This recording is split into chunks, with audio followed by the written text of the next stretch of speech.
This is the Al-Khairiya Islamic Primary School located in the heart of Techiman, the Borno East Regional Capital. We arrived here at about 10:30 a.m. whilst school was in session. Pupils of KG 1 and 2 are using these structures that virtually looks like a death trap. Unlike several others whose parents can afford to attend private schools, these pupils here are forced to adapt to this environment because their parents do not have the financial muscles to pay for better education. These structures built with old roofing sheets pose a great danger to the health of these pupils, with some as young as 2. Teachers here were compelled to teach pupils under this tree after the collapse of 2 classrooms due to heavy downpour. The children occupying these classrooms now seek shelter from the mosque serving both the school and the community. The teachers here, though excited at our visit, all declined to speak to us for fear of being victimized by those in authority. Fortunately, we met Malam Abdurazak Sedu, a key member of the school's PTA. Our structures are in a deplorable state.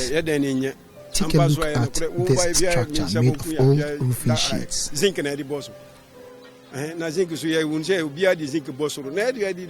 If you're not careful with these sheets, you'll get yourself injured. He says the school, through its PTA, managed to get these blocks, but it's been left to the mercy of the weather because of lack of support.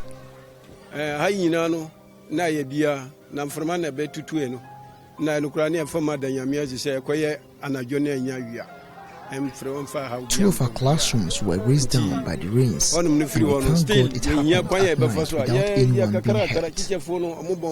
We then managed, together with the teachers and the PTA, to get these blocks here. But with no support, blocks are going waste.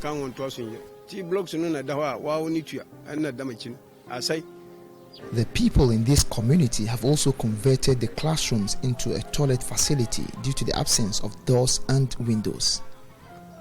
Abdurrahman says the situation is affecting teaching and learning.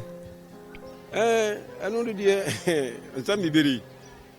defecate in the classrooms. Even this morning, I came around to put sand on some feces. I suspect the person did that early this morning at about 5:30 a.m. It's not fine and it's affecting teaching and learning. If not people like me, those of you who are educated will not allow your wards attend this school. Whilst in one of the classrooms to engage the teachers, the rains started heavily and teaching had to stop immediately.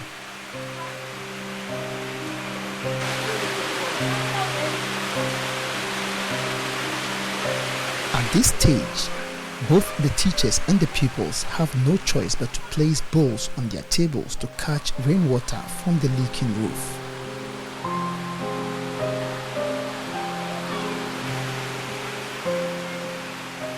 As the rain stops, part of the classroom is more or less turned into a dirty pool.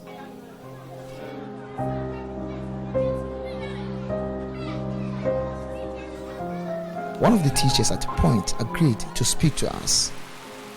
Madame Barkisu, not her real name, though questioned if those in authority would allow their wards to be enrolled and taught in a structure like this. When you look at the nature of this classroom in which we are, looking at the dusty nature of this classroom in which we are, I want to ask you whether there's any leader in Techiman here or in this country who will allow his or her ward to be enrolled in this school and to stay in this classroom.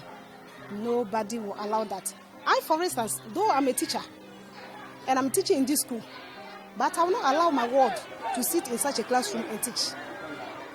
She says educational authorities are only focusing on secondary and tertiary education, leaving the preschool level. There is something that our leaders in this country have forgotten of. And that is to say that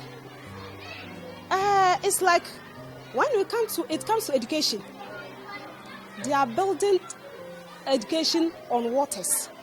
Why am I saying this?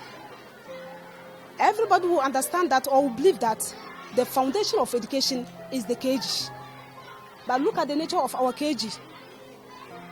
This is pulling enrollment down. Madam Barkisu is however worried that the deteriorating nature of the school is leading to the gradual collapse of the school, with the number of pupils reducing over the years. The numbers have reduced drastically. The school began with A. It was a single stream. Then, by and by, we had to divide the school into two. We were running shifts. Some will come in the morning, some in the afternoon. They got to a time, the B stream, the enrollment was large enough, so they have to divide the B into C, B and C. So we're having 3 streams. To be fair with you, if you want to put these classes together, this school should be a single stream, not even A and B, because of the reduction in the enrollment. And as I told you, if something positive is not done, that is what we are heading towards.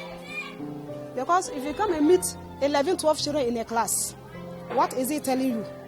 There was a time there were about 30, 40 in the class. And the number is now reducing to a single number. What should you think? You should know that it is getting to the end of the school. Malam Abdurrahman is hopeful that our visit will help attract aid from philanthropists and those in authority. Once Joy News is here, we thank God Almighty. We know when we take this up, the government will be informed and they will come to our aid, else the teachers are really suffering. So I am in one of the classrooms supposedly referred to as death trap by some of the teachers here. Teaching and learning has to stop immediately the rain started because the teachers here have to ensure that these children here are safe. And as a result, they can't continue with teaching the pupils here. This is what the teachers here have been going through almost on a daily basis throughout this rainy season. And in the sunny days, the situation is equally terrible. It's been the plight of the pupils here, and all they are calling on authorities to do is to provide them with the needed classroom structures to enhance teaching and learning. From the Al-Khairiya Basic School here in Techiman, my name is Anna Salit, reporting for Joy News.